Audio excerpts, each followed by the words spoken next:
So Chevy has unveiled the new 2023 Colorado, and they've made some interesting choices and made some major improvements. Is it enough to make the Colorado the best in the mid-sized truck category? I think there's a pretty strong argument for that. Welcome back to All Cars, y'all. I am John. I did a video about 6 months ago when Chevy started releasing some information about the new Colorado, and I was really excited to see what was coming.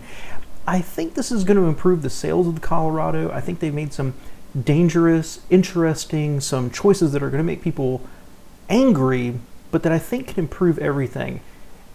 But is it enough to knock off the Tacoma? I don't think so.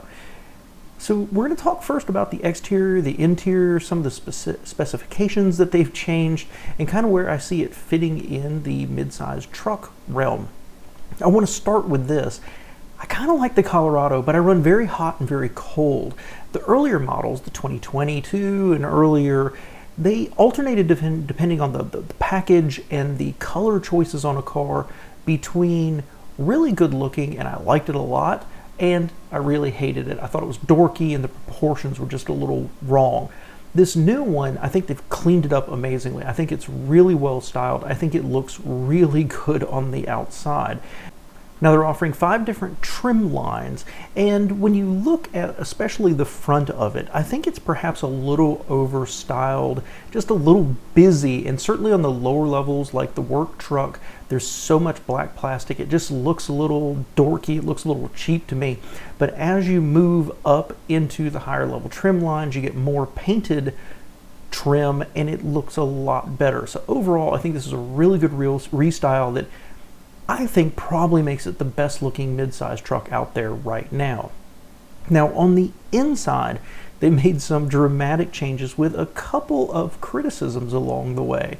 The big thing is they've cleaned up the interior. It looks far more modern. They've really taken a leap of 5 to 10 years on the interior and brought it up to speed with an 8-inch all-digital instrument cluster and an 11.3-inch infotainment screen, and I want to give them all the credit in the world here for keeping it horizontal, not trying to turn it vertical like some other manufacturers are doing. It's a clean looking interior. It looks a little, some of the plastics still look a little GM value engineered, but it is a fantastic looking interior. They've just made an incredible leap forward in it. I'm really impressed, and I will go ahead and say I think it automatically, right off the bat, is the best looking interior in the mid-sized category once again. And when we talk about the mid-sized category, specifically I'm talking about the Ranger, the Colorado, the Tacoma, and of course the Frontier. The GMC Canyon is still part of the GM family. I'm excluding it from this conversation, looking forward to seeing what they do with this revised platform. And that's another big thing here, is much like the Frontier, this is not an all-new platform. They've taken that same old platform that they've been using and just heavily modified it.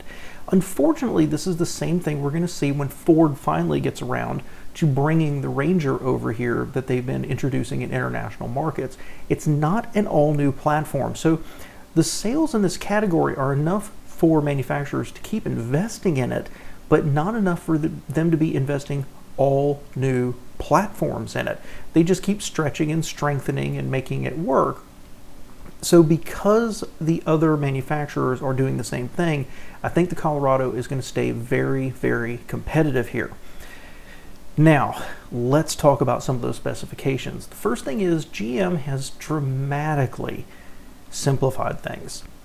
The exterior choices for the body style, they're gone. You want a 4-door. That's all the options you get. Same thing on the bed. You only get a 5-foot 2-inch bed, which makes it ever so slightly longer than the Rangers with a 4-door cab as well. But if you wanted that crew cab and a longer bed, it just simply doesn't exist. Basically what they've done is they've taken the most popular configuration and made it the only option. The other big change, and one of the strong selling points of the Colorado, at least from a reviewer point of view, was the engine options. They had a 4-cylinder, they had a 6-cylinder, and they had a diesel option. But the diesel was never really a big seller for them. What they've done is they've simplified everything down to just one engine.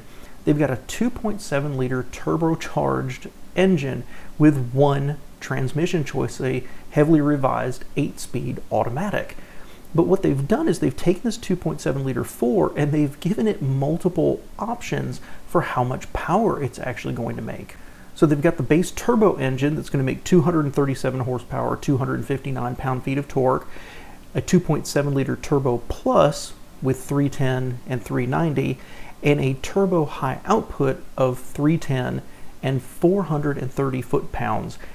That's standard on the ZR2 and allows a max trailering up to 6,000 pounds.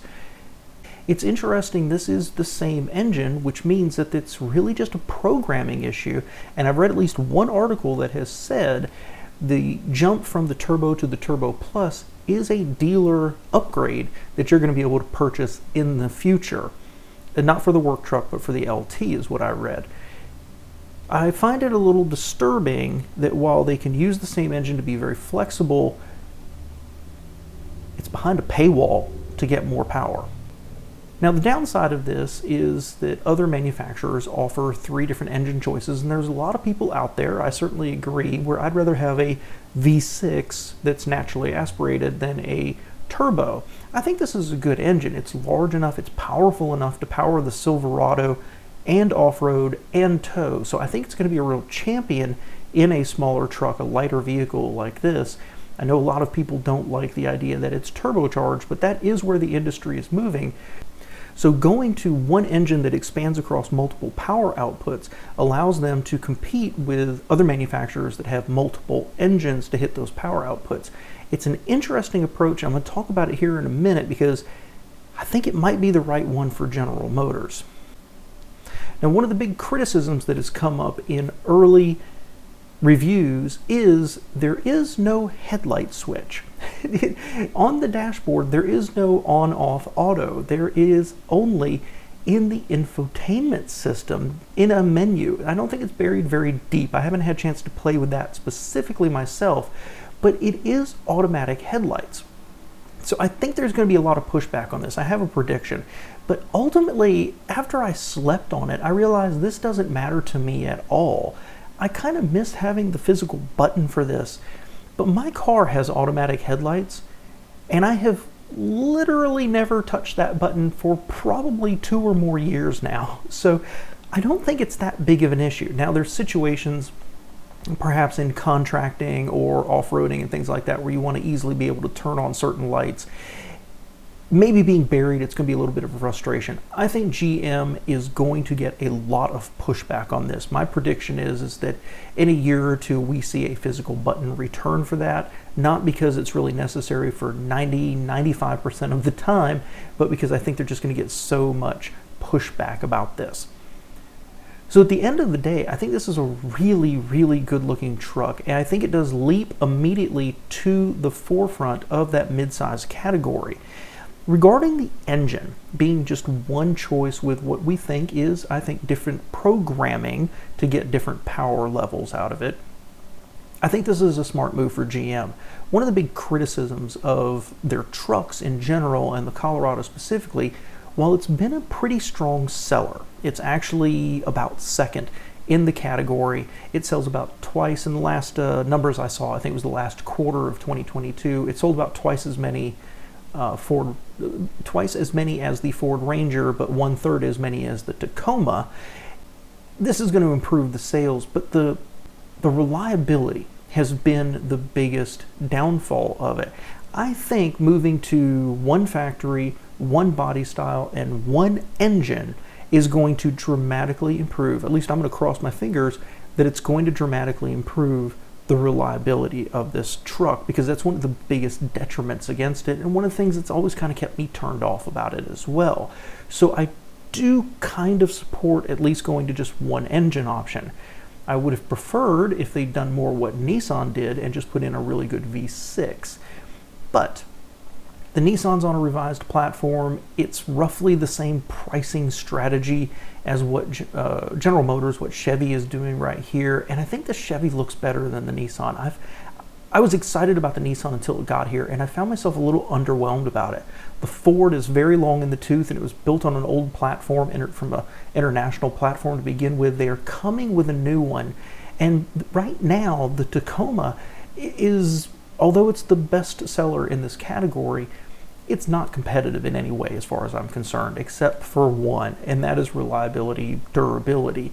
It's not the best looking, it's not the best riding, it rides terrible as a matter of fact. It's noisy, cheap interior, bad seating position, everything, but it rides on a decades-long bulletproof reputation, and it continues to sell very well. I don't think Chevy's going to challenge that by being more car-like and having more options and being just more comfortable. I think the Toyota is going to continue to keep the leadership role, but I think this is going to strengthen Chevy's Colorado sales. However, both the Tacoma and the Ranger are going to be revised in the near future. It'll be interesting to see how much revision actually comes and whether Chevy's current, I believe, first place offering, how long that actually lasts. I suspect it'll be kind of short-lived, but they'll have a strong entrant for years to come. Let me know your thoughts below, guys.